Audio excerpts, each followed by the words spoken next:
Welcome, everyone, to 24/7 Sports. I'm Tom Loy alongside the 105 guys. We've got Director of Scouting Andrew Ivins and National Analyst Cooper Patagna. Signing day is right around the corner, so we're looking at 2025 recruiting classes all across the country to share a look at the soon-to-be signees. We're going to hit 4 superlatives and state our take on a couple of these guys. Today, we're looking at Nebraska. The Cornhuskers currently have the number 26 ranked recruiting class in 2025. And they have 20 commits set to play for head coach Matt Rule. Andrew, we will start with you.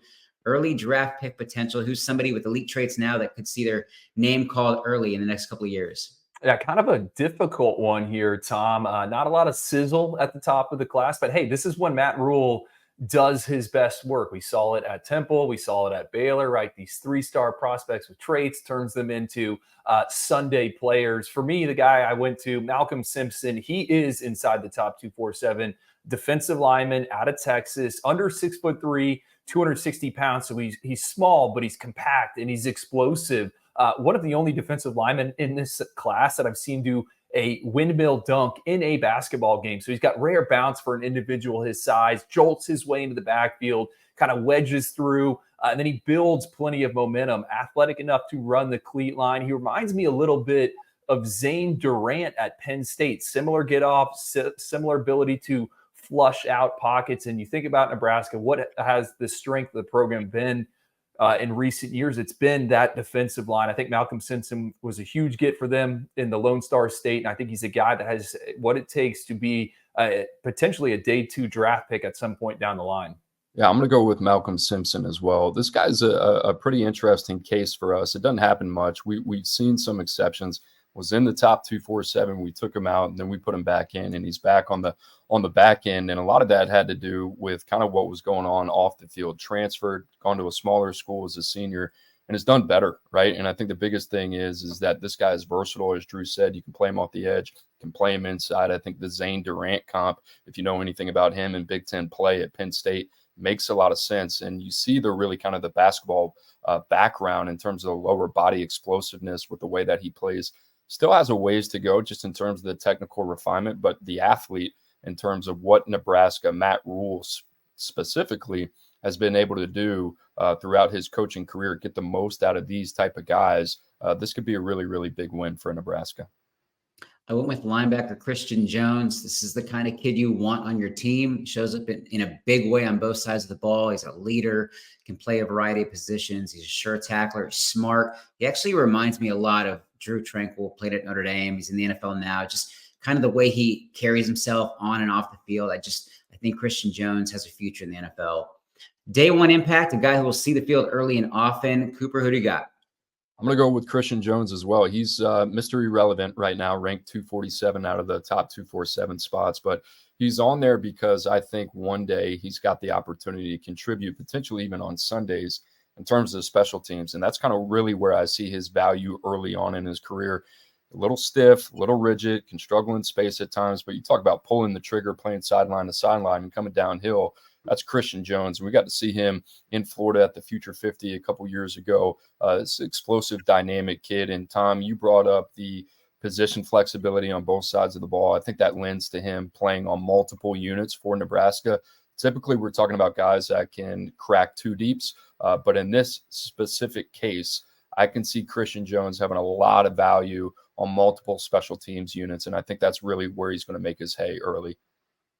Nebraska's got a few kind of young bucks playing this season. Obviously, Raiola at quarterback, but you got Ja'Cory Barney, Vincent Shavers, Willis McGahee on defense. I kind of looked at a variety of different guys here, and I settled on edge rusher, defensive lineman, Cade Petrazak, number 1 ranked player in North Dakota. So obviously he's going to be leveling up in competition, but he's a tough cat, physical, heavy-handed, can work from a variety of different alignments up front, state qualifier in both the shot put and the discus. I think when you watch his senior tape, you have to take it with a grain of salt, given where he's playing in America. But we've seen some of these kids from smaller towns go in and make an impact in the Big Ten. Coy Parrish obviously comes to mind there at Minnesota, the freshman safety. I don't know. There's just something about this kid, how physical he is. I think he can kind of push for a back end spot in the rotation. And the biggest thing, huge win for Nebraska in their footprint. A ton of different schools, Wisconsin, Kansas State, we're looking at Cade They get the job done. I really like the get for the Cornhuskers. I like that pick a lot. I went with running back Jamarian Parker. I could see him playing right away in Lincoln. He's got a complete game, kind of got an extra gear to him. At least that's what I see on tape. Can pull away from defenders, having a nice senior season. I think he's got a bright future ahead of him. Boomer bust. Ivan's coming back to you. Somebody who could potentially outperform or underachieve the current ranking. Kind of a mystery. Who do you got?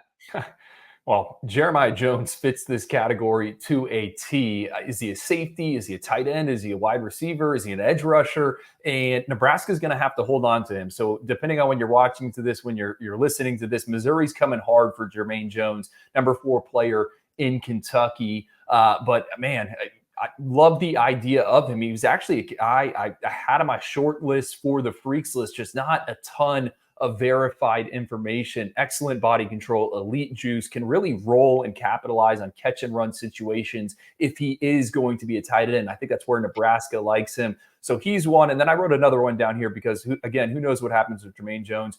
Juju Marks, offensive tackle. Nebraska recently flipped him from Kansas.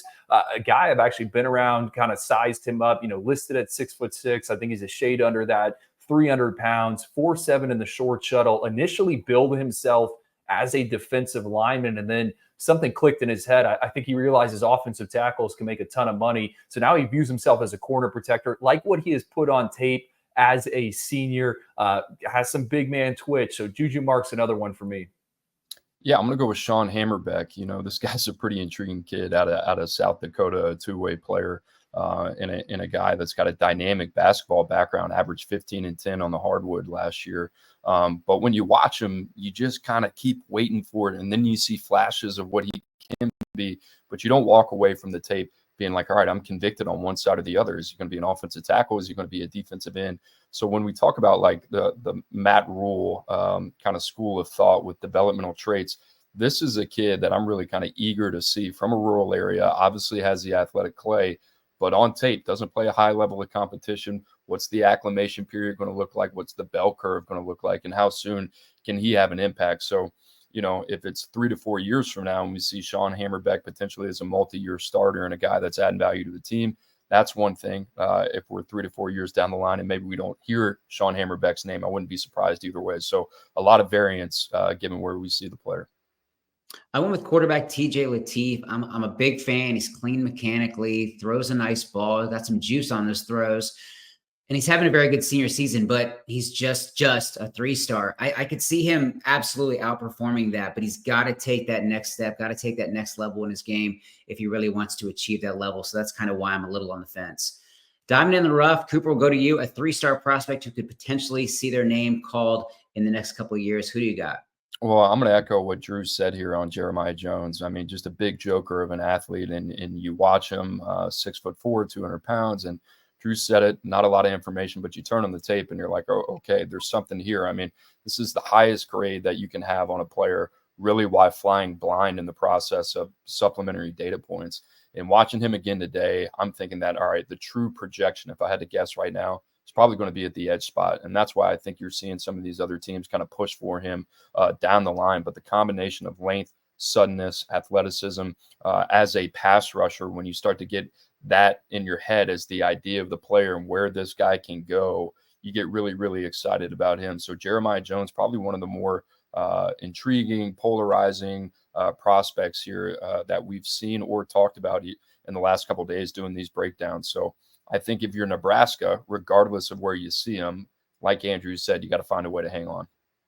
I have 2 names here, and there was more. Just try to pick 2. Bryson Hayes, the wide receiver, another guy where Nebraska needs to hold on. Kansas sniffing around. I love this guy as a gadget player. I think he's kind of a return man, low to the ground, but man, he zigzags through traffic. Kind of reminds me of Jeremy Bloom, throwback name there. 3rd at States in the 100, 4th in the 200. He's got some rare juice to him. And then the other one, running back, Connor Booth, number 4 nationally right now in rushing yards. When we're talking about all the high schoolers in America, number 1 or tied for number 1 in touchdowns. In-state kid, also going to play baseball for the Cornhuskers. Good tempo, good energy, not the biggest kid, not the fastest kid. Run style actually reminds me a little bit of Cody Schrader, who was a star at Missouri in 2023. I think he's a throwback Nebraska take, kind of that blue collar, black shirt type of player. I could see him having some success in Lincoln. Ivans, you brought him up earlier. I went with defensive lineman Cade Petrizak. Dude is violent, great motor, brings a ton of energy. He's strong, he's powerful. Kind of reminds me of like an old school type of defensive lineman with that nasty streak. He's just not a guy that I'm going to bet against. I like the kid a lot. But that wraps it up. As I said before, we're going to hit a bunch of schools leading up to December's early signing period. But for Andrew Ivans and Cooper Patagna, I'm Tom Loy. As always, stay locked to 247sports.com.